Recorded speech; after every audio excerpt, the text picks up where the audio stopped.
y'all, it's Tammy with Collar Valley Cooks. Today I'm going to show you how to make a delicious beef shank. We got two pretty ones. I'm going to go ahead and put some kosher salt on them first.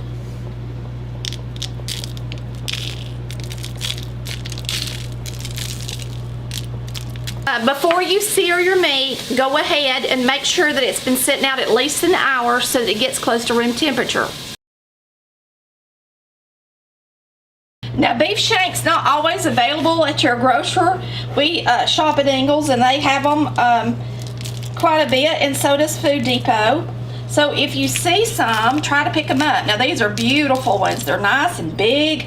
Lots of times when you get them, they hardly have any meat on them. So, I mean, I wouldn't waste my money on them unless they look pretty and they got a lot of meat on them. Just wait until they get some that's worth, you know, your time and effort, okay? So we're going to let this heat up and we're gonna sear these on both sides. And put a little olive oil down in our pot. And it's easier just to go ahead and sear them in the pot you're gonna make them in. I'm gonna do them separate, so I'll do one and then I'll do the next one. So we're gonna let this sit in here and get nice and brown. It'll take a few minutes and it needs to be up on a high heat. Okay, since that one bulged out and it's keeping it from getting seared real good and I'm gonna take this fat band and I'm gonna cut it in half so that the meat can lay down on the bottom of the pan while it's searing. I'll go ahead and let this one be browning on the side while that one lays flat on the bottom. Put it over. There we go. Now, you are going to take some fresh rosemary, some sage. We have it growing out in the yard, which is nice. I've got some garlic, and I'm just going to slice it through a little bit.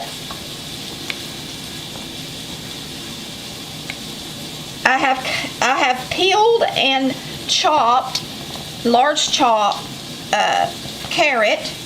The same goes for my onion. Now we also have a red bell pepper. We like the taste of the red. And some celery. Make sure you wash and clean your vegetables and get them prepped and ready so that you're going to make this beef shank taste unbelievable. So this is our rosemary and garlic.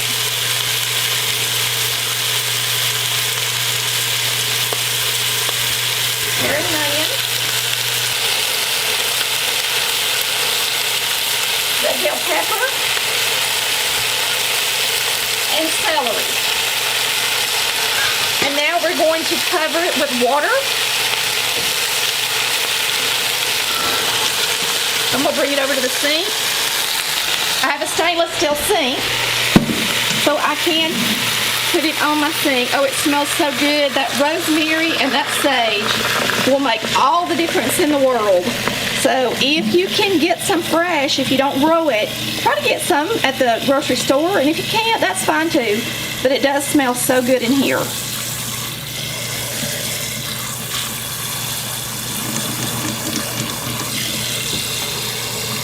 You can substitute, you know, one of them for another herb if you've got it. We're going to cover this good with water. Put it back on the stove. And we are going to simmer this all day. I'm going to put a nice lid on it. Okay, so we've got it covered with water. We've got it on an eye. It is on a lower medium. You're not going to want to turn it up high. You never want to cook any kind of beef at a high temperature quick, or it makes it tough.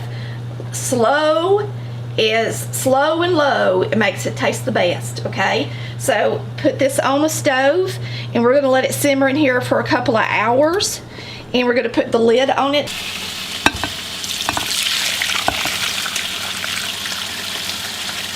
We've got a good bit of broth. So I'm going to save the good stuff in here. And add it to this a little later because I want the carrots and the onion. We're going to pour this broth over into here. And we're going to cook this down until it reduces down and makes a gravy.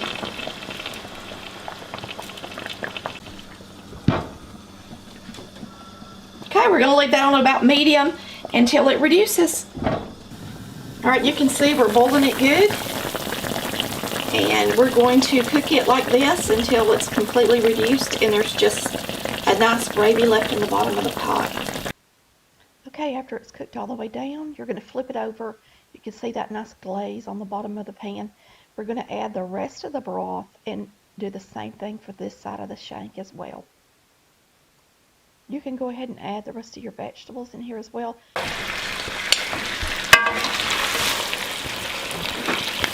Okay, you can see the shank and how delicious it looks and how caramelized that is in the bottom. It's all to pieces. That's the way we like it.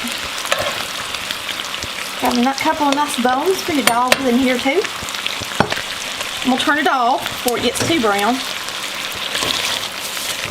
But you can see in the bottom how nice it looks.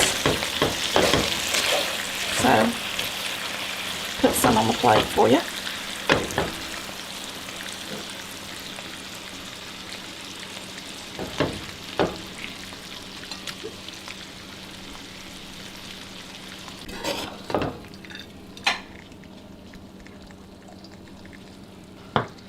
All right, let's give it a taste. You can see that it's falling apart done.